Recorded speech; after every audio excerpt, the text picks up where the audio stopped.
habitant, molts festius tots. Ahir tinc un bon amic. I vam anar per Facebook perquè Jaume Taccio va dir la festa de Sant Antoni, encara fan la matança del porc. Pues ahí va estar Loren Donat. Acabem d'arribar fins a la localitat de Relleu, una localitat que no supera els 1.400 habitants i avui triplica la població perquè dins de les seues festes de Sant Antoni fan una festa molt peculiar que la d'avui, que és la matança del cerdo. Així estem al costat d'este pobre porc, que avui ja el tenim mortet, però perquè estan netejant-lo per a després que tot el món que ve així minxe del porc. Així que anem a conèixer una miqueta més de prop esta festa.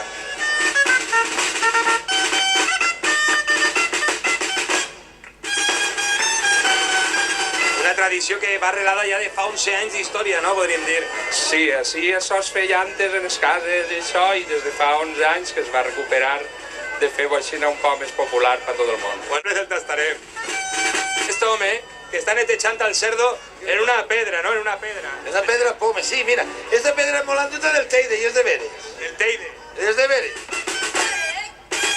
Quieren ver tradiciones los españoles aquí. Tienen buenas tradiciones, sí. Y buena gastronomía. Sí, buena gastronomía y buen tiempo también, porque en Bélgica no pueden hacer estas fiestas porque siempre llueve. Sí, bueno, no importa el colesterol, me lo voy a aguantar. Vostè que està mirant tot el matí. És una passa, fill meu, una passa. Chatorret. Pa amunt, pa avall i pa dins. Sí, vengo todos los años porque conozco al carnicero. Sí, lo que me queda jo bocabadat és la expectació que crea tota la gent a prop del porc, a veure com es fa, com no se fa. És espectacular. La veritat és que sí, perquè, clar, abans això es feia a tots els llocs. Era algo rutinari, diguem. Vostè no le perque l'ull al porc per a després minxar. No, exacto, se me va la vista detrás.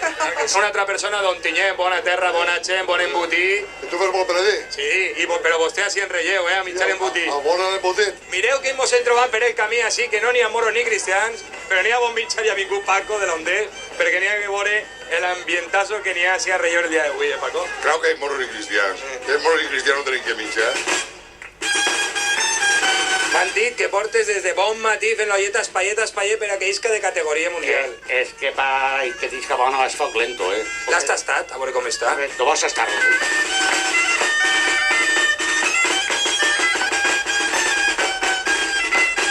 Què millor que ficar el punt i final a esta autèntica festa a la localitat de Relleu dins de les festes de Sant Antoni Abat, que en esta cercavila d'olletes per quedar així ja a minxar.